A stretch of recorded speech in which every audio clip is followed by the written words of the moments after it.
Hi, and welcome back to our continuing classes on Civil Engineering 305, which is Mechanics of Materials. Today we are going to see the process by which we do a complete structural analysis of a simple structure to understand how safe is it under failure. So we want to look at what is called structural safety.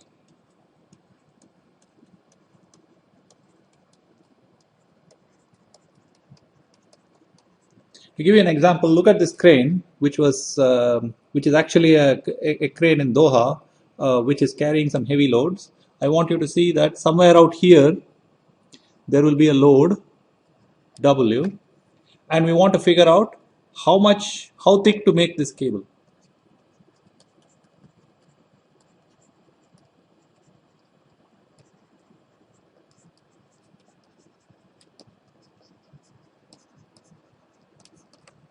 The second question we want to answer, which is a trickier one, is why is this bigger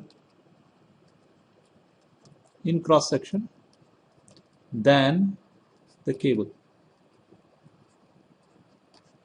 I'll give you a partial answer to this. Over time, we'll learn a little bit more about how this works. So, how do we do a structural analysis of this kind of a setup? So, let us go down a little bit and we'll say how to carry out steps in carrying out a structural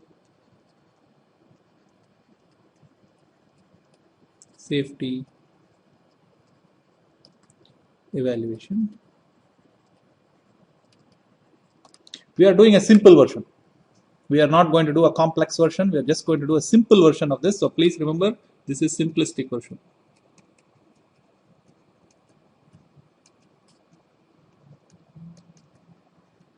That's all we're going to be able to do in 305. If you want to do a complicated version, you got to get a PhD, and you really have to get plenty of experience, because this is a dangerous and extremely sensitive business. So you have to be really good at this, okay? But at this stage, we just want to show you how this thing works, so that you have some knowledge of about how this should be done. Okay, so our first, remember we talked about the fact that there are three S's: strength, stiffness, and stability.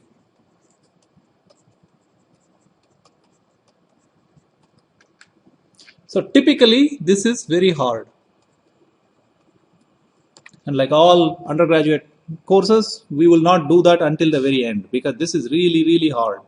Okay, looking at stability of these kinds of structures and figuring out when it will buckle and things like that is pretty hard. So we are not going to do that first. We will look at strength and stiffness.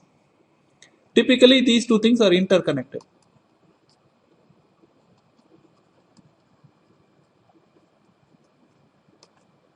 What I mean by that is you have to do both together.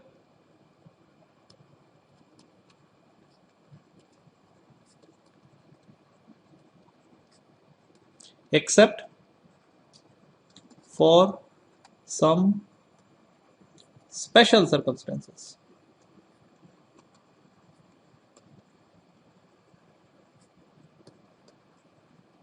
And we'll talk about it when we get to it, okay? So you got this idea?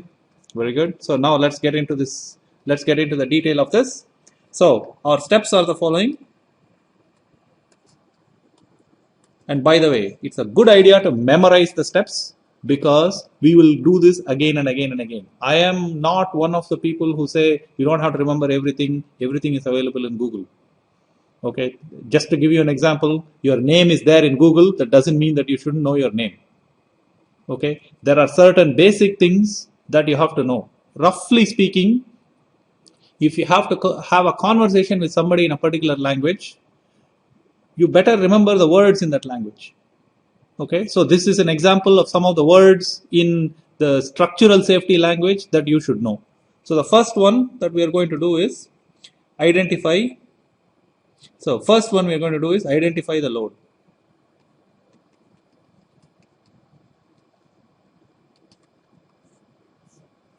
How much load are we going to take? So that's This is actually a matter of lot of work plus experience. It's not like you know how much load the crane is supposed to take. You should look around, see what typical cranes are being used for, what your particular crane is being used for, and so on. And you have to estimate how much load it's going to take. Okay. The second thing that you have to do, and this is very tricky, and you have to figure out whether how much is it constant load or time varying. If it is constant, it's called a dead load. If it is time varying, it's called a live load.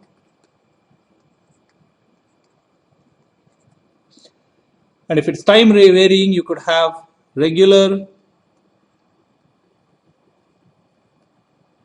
or random. For example, or sudden. So if it is sudden, it's called impact. If it is random, it's just random load. And if it is regular, it's called sinusoidal or maybe periodic.